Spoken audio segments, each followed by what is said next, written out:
The silence in the Galactic Council chambers was deafening. Ambassador Keth Var of the Zephyrian Federation stood before the massive holographic display, his crystalline skin flickering with nervous energy. The distress signal that had just finished playing echoed in everyone's minds like a death knell. The Harvest Fleet has breached our outer defenses. The transmission crackled with static and desperation. Repeat, the Harvest Fleet is in Sector 47. They've already consumed 3 worlds, our combined fleets. They're not enough. We need immediate assistance. Anyone who receives this message, please. The signal cut to static, then nothing. Around the circular chamber, representatives from dozens of species sat in stunned silence. The Harvest Fleet was a nightmare made real, a nomadic armada of biomechanical ships that consumed entire worlds, stripping them of all organic matter to fuel their endless expansion. They had appeared at the galaxy's edge 5 years ago, and no force had been able to stop them. "How many ships do they estimate?" asked Chancellor Vroys, her tentacles twitching with anxiety. Long-range sensors detected at least 2,000 vessels before contact was lost, reported the tactical analyst, a pale blue Andromedan whose voice trembled. The largest we've ever encountered. Kethvar's internal lights dimmed. The Zephyrian Third Fleet was in that sector. 47 ships, including our newest dreadnoughts. They should have been able to hold until reinforcements arrived. "Should have," muttered General Thane, the Corallian military commander. His shell-like carapace clicked as he shifted nervously. But the Harvest adapts. Every battle makes them stronger, more efficient. They learn from our tactics and incorporate our technology into their biomass. The holographic display shifted to show the galactic map. Red markers indicated Harvest Fleet sightings, and they formed a terrifying pattern, a slow but inexorable advance toward the galactic core, consuming everything in their path. Entire civilizations had already fallen. Billions of sentient beings, reduced to biomatter to feed the hungry fleet. "We have to evacuate Sector 47 immediately," suggested Ambassador Yale of the Meridian Collective. "Pull back our forces and establish a defensive line at the Kappa Junction. That would mean abandoning 12 inhabited systems." Keth Var protested. "Nearly 8 billion civilians. Better than losing them all when the harvest arrives," Yale replied coldly. "We cannot afford sentiment." The debate that followed was heated but ultimately futile. Every strategy they discussed had been tried before. Direct confrontation failed because the harvest ships could repair themselves using consumed matter. Hit-and-run tactics were ineffective because the fleet was simply too large. Even their most advanced weapons seemed to barely scratch the biomechanical hulls. General Thane brought up the holographic tactical display, showing previous engagements. "Look at these battle reports. The Harvest Fleet doesn't just grow in numbers, it evolves. After our antimatter bombardment at Praxis, they developed energy-absorbing membranes. When we tried plasma weapons at Kellor, they started incorporating plasma generators into their hull designs." "What about the virus weapon the Altarians developed?" asked another representative. "Neutralized within hours," Thane replied grimly. "They somehow isolated the infected biomass and jettisoned it, then developed immunity protocols. It's like fighting an enemy that learns from every wound you inflict." The chamber fell silent again. Outside the great windows, the lights of the capital city twinkled peacefully. Unaware that their civilization might have mere months left to exist, Chancellor Vroy finally spoke. "We need to consider alternative options." "Such as?" Kethvar asked, though he suspected where this was leading. "The quarantined worlds," she said quietly. "The Deathworlds." A collective shudder ran through the chamber. The Deathworlds were planets so hostile, so utterly lethal, that no civilized species could survive there. They were marked with warning beacons and avoided by all spacefaring races. The very mention of them brought up ancestral fears. That's madness," whispered Ambassador Yale. "Those worlds are death incarnate. Nothing intelligent could possibly survive there. The long-range probe data suggests otherwise," Vroy continued. "Energy signatures, artificial structures, even what appears to be space traffic. Something lives in those hellish systems." Kethvar accessed his personal database, pulling up the classified files. "Sol system, Designation Death 3. Surface temperatures ranging from -200 to +60 degrees Celsius. Toxic atmosphere. Crushing gravity on the largest world. Radiation levels that would kill most species in minutes. And yet, the holographic display showed the probe data. Massive structures in orbit. Energy emissions consistent with advanced technology. And most disturbing of all, what appeared to be military installations. The electromagnetic signatures suggest a technological civilization, the tactical analyst reported. But the environment. Nothing should be able to live there, let alone develop space flight. Unquote. Quote. Quote. Quoting with men. Quoting with Pana Constable. Quoting with men. Quoting with Pana Constable. Quoting with man with man. Quoting with men. Quoting with General Thanes studied the data with growing interest. These energy readings are unlike anything in our databases, and the construction techniques, they appear to be using materials that shouldn't exist in nature, because they've been forged in a crucible that would destroy any reasonable species, Yale muttered. If something did evolve there, it would have to be monstrous, finished another delegate. Chancellor Vroys nodded slowly. Perhaps. But monsters are exactly what we need right now. The question is, do we dare make contact? The debate that followed was intense. Many argued that contacting Deathworlders, assuming they existed, would be like unleashing one plague to fight another.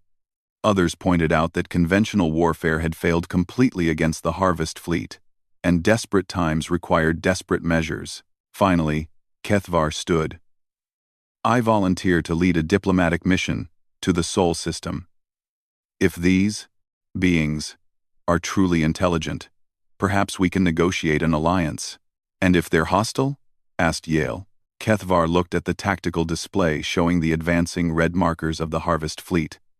Then we're no worse off than we are now, at least this way.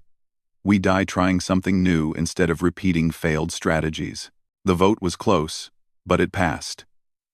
Within hours, a small diplomatic vessel was prepared for the journey to Sol system. Advanced stealth technology would hopefully keep it hidden from both the Harvest Fleet and whatever lurked in the Deathworld system. As Kethvar's ship departed the capital world, he couldn't shake the feeling that they were either about to discover salvation or unleash something far worse than the Harvest Fleet. The probe data haunted him, energy signatures that suggested not just technology, but weapons of unimaginable power. The journey would take 3 days at maximum warp, 3 days to reach a system that every database marked as absolutely lethal to intelligent life, 3 days to potentially make contact with beings that had somehow thrived in conditions that would annihilate any known species. Deep in hyperspace, Kethvar reviewed the probe data one more time. The largest death world in the Sol system showed signs of massive industrial activity. Whatever lived there wasn't just surviving, it was thriving, building, expanding, and according to the electromagnetic signatures, it had been doing so for centuries. The Galactic Council had always assumed that any species tough enough to survive on a death world would be primitive, savage, barely intelligent. But the data suggested otherwise. This was an advanced civilization that had been forged in the fires of an impossible world.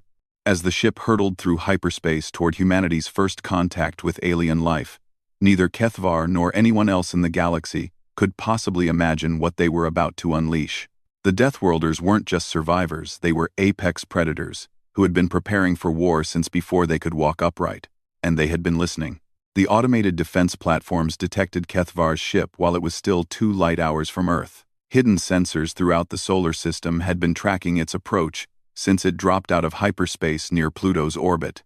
In the depths of NORAD's quantum-encrypted command center, alarms had been quietly sounding for the past 6 hours. Admiral Sarah Chen stood before the massive tactical display, watching the alien vessel's approach vector. Around her, the most advanced military minds on Earth worked with practiced efficiency, coordinating a response that had been planned for decades. Vessel is definitely not human origin, reported Commander Martinez from his console. Energy signature matches the theoretical models for antimatter propulsion, but the configuration is unlike anything in our databases. Any weapons signatures? Chen asked, her voice calm despite the magnitude of the moment. Negative, Admiral. The ship appears to be unarmed, or at least not actively powered for combat. Mass suggests it's a small diplomatic or survey vessel. Chen nodded. 50 years of intercepted alien transmissions had taught humanity a great deal about galactic civilization. They knew about the various species, their technologies, and their politics. Most importantly, they knew about the harvest fleet that was slowly consuming its way toward the galactic core. Have they attempted communication? Not directly, but they're broadcasting standard diplomatic protocols on multiple frequencies. Universal mathematics, prime number sequences, basic pictographs, textbook first contact methodology. Admiral Chen permitted herself a small smile. If only they knew that humanity had been analyzing their first contact protocols for half a century. The aliens had no idea that Earth's radio telescopes had been intercepting their communications for generations, that human linguists had already decoded their major languages, or that human scientists had been reverse engineering alien technology from careful observation of their electromagnetic emissions. Signal the deterrence fleet, Chen ordered.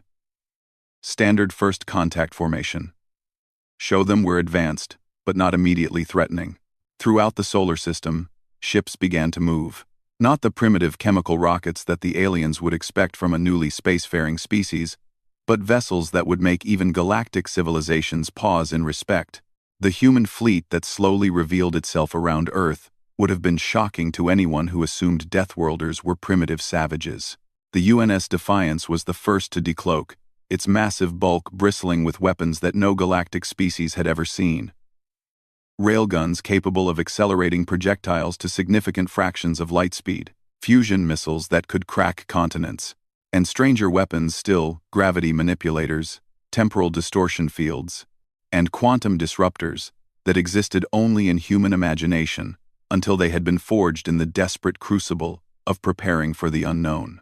6 more ships decloaked in perfect formation. The Retribution, Vengeance, Indomitable, Unbroken, Relentless, and Fury. Each one was a masterpiece of human engineering, built not for exploration or diplomacy, but for the singular purpose of projecting overwhelming force. On Kethvar's ship, alarms began screaming.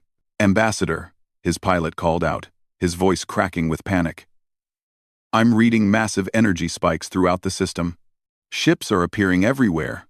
Kethvar rushed to the sensor station, his crystalline skin flickering with shock. The display showed 7 massive vessels, each one larger than a Galactic Council dreadnought, and radiating energy signatures unlike anything in known space.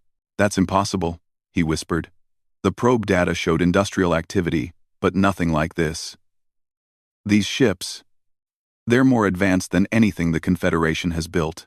The largest ship, easily twice the size of the flagship of the Galactic Fleet, was moving into an intercept course. Its hull appeared to be made of some unknown alloy that seemed to absorb sensor scans.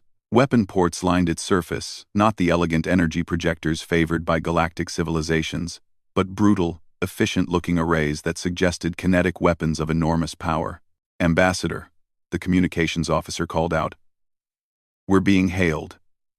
The transmission is coming in." In our own language, Kethvar felt his internal temperature drop. They were speaking Zephyrian. Perfectly fluent Zephyrian. The main screen activated, showing the bridge of the human ship. Kethvar had expected to see some sort of monster creatures adapted to survive on a death world, should have been large, armored, perhaps insectoid or reptilian. Instead, he saw beings that looked almost fragile. They were tall and lean, with soft skin and small teeth.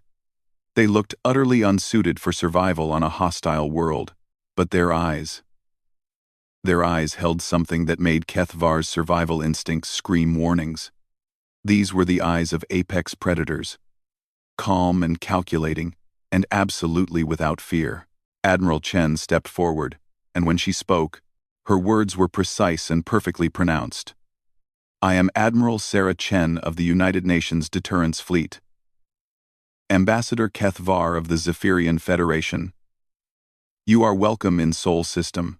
We have been monitoring your approach, and are prepared to receive your diplomatic mission." Kethvar's mind reeled. They knew his name. They knew his title. They knew he was coming before he had even transmitted his identity. "How? How do you know our language?" he managed to ask. Chen's expression didn't change. "We have been listening to galactic communications for some time, Ambassador. We are well aware of the political situation beyond our system, including the threat posed by the Harvest Fleet." "You know about the Harvest?" Kethvar's voice was barely a whisper. "We know about many things, Ambassador. The question is, what brings a Galactic Council diplomat to our humble death world?" Surely not a social call. For a moment, Kethvar couldn't speak. Everything about this encounter was wrong. The Deathworlders were supposed to be primitive. They were supposed to be savage and barely intelligent. They weren't supposed to have ships that made galactic dreadnoughts look like toys, or speak perfect galactic languages, or know about classified military threats. "The Harvest Fleet," he finally said. "They've broken through our defenses. 3 worlds have already fallen, and our combined fleets cannot stop them. The Galactic Council, we're seeking aid from any advanced civilization." Chen nodded slowly. "I see.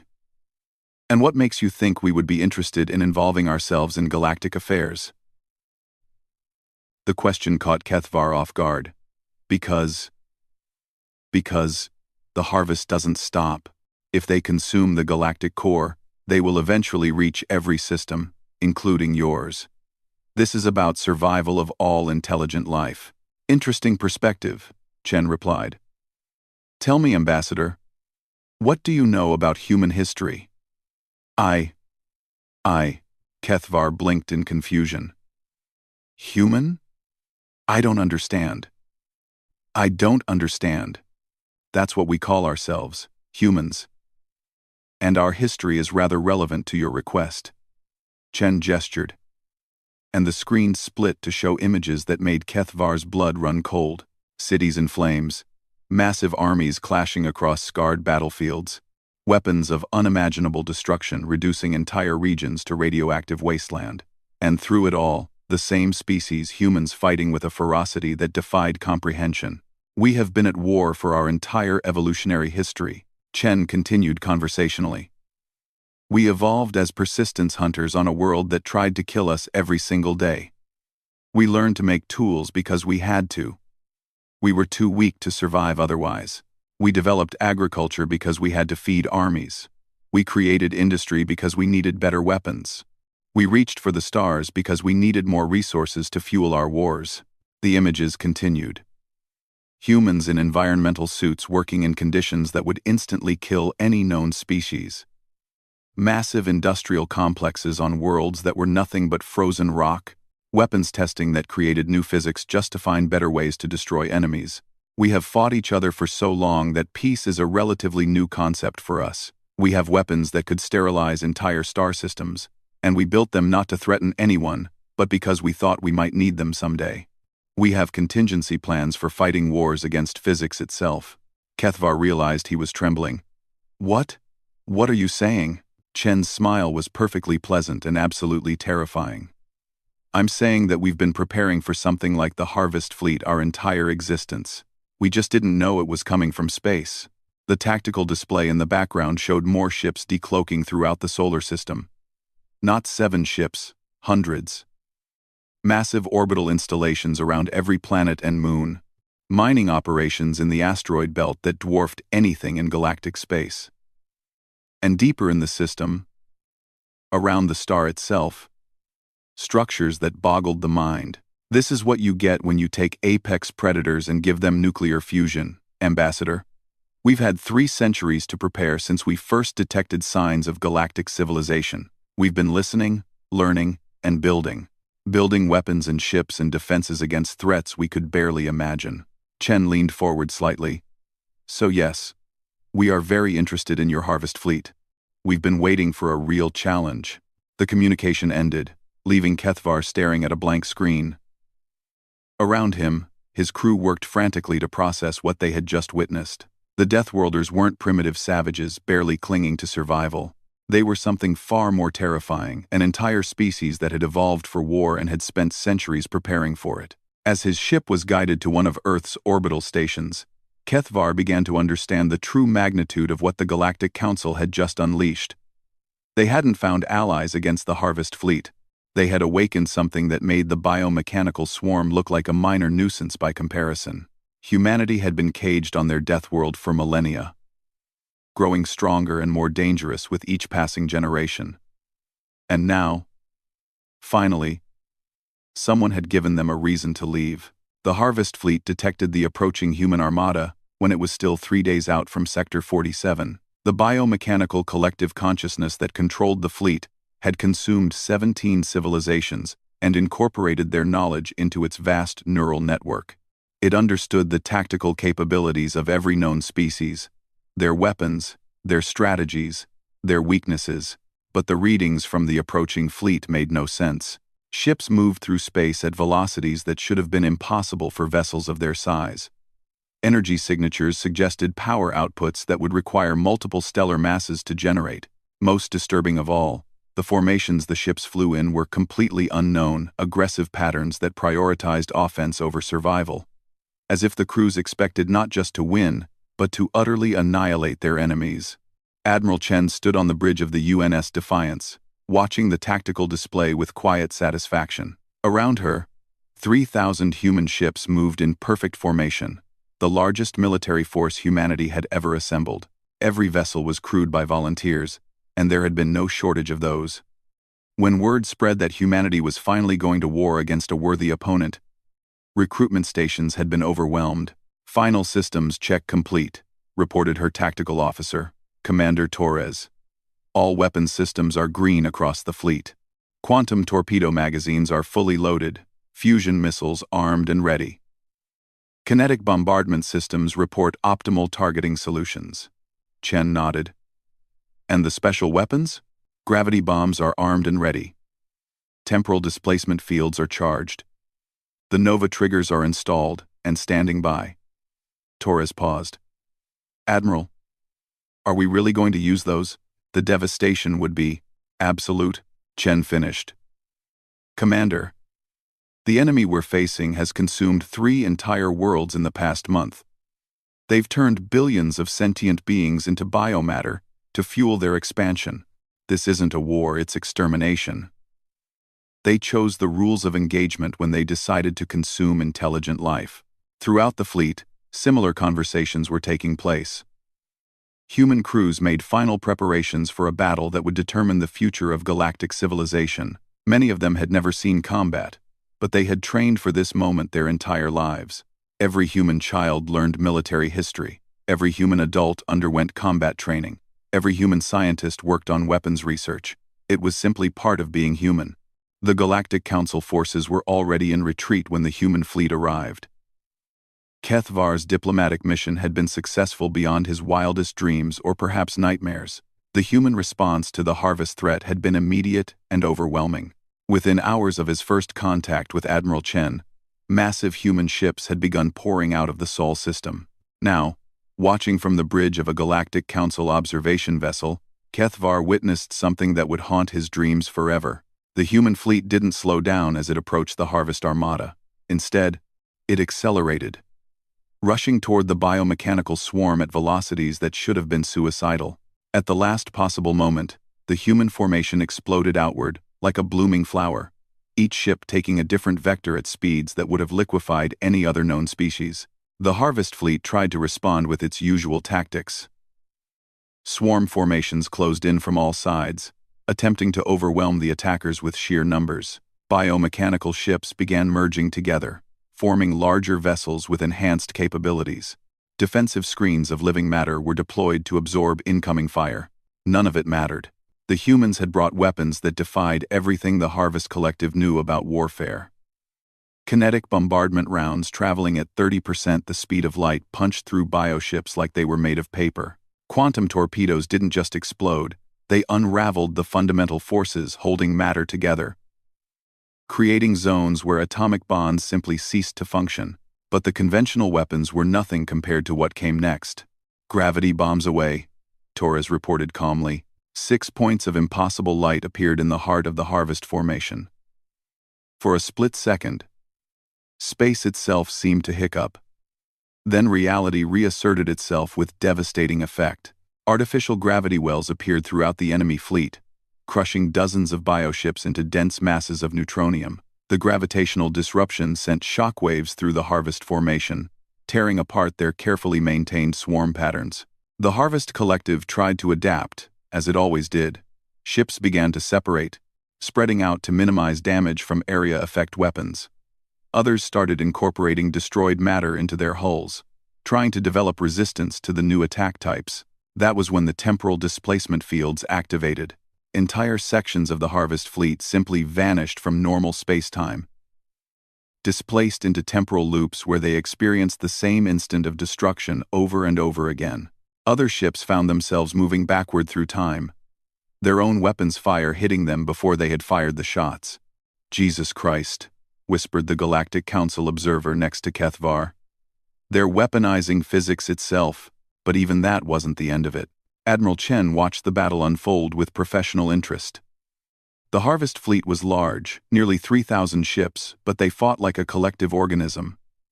Predictable in their patterns, humans had been fighting individual thinking opponents for millennia. This was actually easier. "Nova trigger status?" she asked. "Standing by," Torres replied. "We have a clear shot at their central command cluster," Chen considered. The Nova trigger was humanity's most extreme weapon. A device that could cause a star to go supernova on command. They had built it not for any specific enemy, but simply because they could. It was the ultimate expression of human military philosophy. If you absolutely have to destroy something, make sure you have the biggest possible gun. Negative, she decided. Save it for later. Let's see what these things are really made of. The battle raged for 6 hours. Human ships danced through the Harvest formation like deadly ballet dancers, each vessel independently targeting and destroying enemies while maintaining perfect coordination with the fleet. They took casualties, 17 ships lost to overwhelming fire, 300 dead, but by human standards, those were acceptable losses. The Harvest fleet, meanwhile, was being systematically obliterated. Every tactic they tried was countered almost before they could implement it. When they attempted to ram human ships with suicide vessels, the humans deployed point defense systems that turned the attackers into clouds of atoms. When they tried to board human vessels with bioforms, the humans simply vented their ships to space. Their armor was perfectly adequate for vacuum warfare. Most terrifying of all, the humans seemed to be learning from each exchange faster than the Harvest could adapt. Every time the bioships developed a new defensive measure, the humans had already prepared a counter-tactic. As the last Harvest vessel was reduced to its component atoms, Admiral Chen opened a communication channel to the Galactic Council observation fleet. "This is Admiral Chen to Galactic Council forces. Sector 47 has been secured. Harvest fleet has been eliminated with 0 survivors." The silence that followed was deafening. Finally, Kethvar managed to respond. "Admiral, how many ships did you lose?"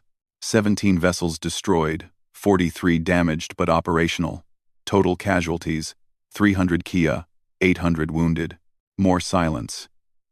The Galactic Council forces had lost 40,000 ships to Harvest fleets over the years. They had never successfully defended a single world. And now, this Deathworlder fleet had eliminated the largest Harvest Armada ever encountered, while suffering what humans apparently considered light casualties. "Admiral," Kethvar said carefully, "what are your intentions now?" Chen's image on the screen smiled that perfectly pleasant, absolutely terrifying human smile. "Ambassador, we've been monitoring galactic communications for the past century. We know where the remaining Harvest fleets are located. We know their movement patterns, their typical tactics, their historical behavior." She paused, and somehow her smile became even more unsettling. "We're going to hunt them down and exterminate every single one of them." In the weeks that followed, reports began flooding in from across the galaxy. Harvest fleets that had been terrorizing entire sectors for years were being systematically destroyed by human armadas. The bioship's collective intelligence was no match for predators that had been perfecting the art of warfare for millions of years. Some Harvest fleets tried to flee to the galactic rim, hoping to escape into empty space. Human pursuit vessels caught them anyway, ships designed for deep space operations that could maintain combat effectiveness for decades without resupply. Others attempted to hide in nebulae or asteroid fields, using the cover to mask their energy signatures. Human hunters found them with sensor arrays that could track quantum fluctuations across interstellar distances. The largest harvest fleet, nearly 5,000 ships strong, tried to make a final stand around a dying star, using the stellar radiation to interfere with enemy targeting systems. The human response was to nova-trigger the star itself, eliminating the entire fleet in a single, brilliant flash that could be seen from 50 light-years away. Within 3 months, the harvest threat that had terrorized the galaxy for 5 years was completely eliminated. Not a single bioship remained alive. The aftermath was almost as terrifying as the war itself. Human ships began appearing in systems throughout galactic space, not as conquerors, but as protectors. They established patrol routes and early warning networks. They shared defensive technologies with local governments. They offered trade agreements that were surprisingly fair and reasonable, but everyone understood the message. Humanity had emerged from their death world, and they were now the galaxy's apex predators. The gentle diplomatic words and generous trade offers couldn't disguise the fundamental truth: if humanity decided you were a threat to galactic peace, you would be eliminated with the same efficiency they had shown against the Harvest Fleet. Keth Var, now serving as the primary diplomatic liaison between the Galactic Council and humanity, often reflected on the day his species had made contact with the Deathworlders. They had been seeking allies against an existential threat. Instead, they had awakened something far more dangerous than anything the galaxy had ever seen. But for the first time in galactic history, the darkness between the stars held no terrors. Whatever nightmares might emerge from the void would have to face the descendants of Earth, and humanity had been preparing for that fight since before they could see the stars. In the end, the galaxy had learned an important lesson about Deathworlders. They weren't the monsters hiding in the dark. They were what the monsters were hiding from.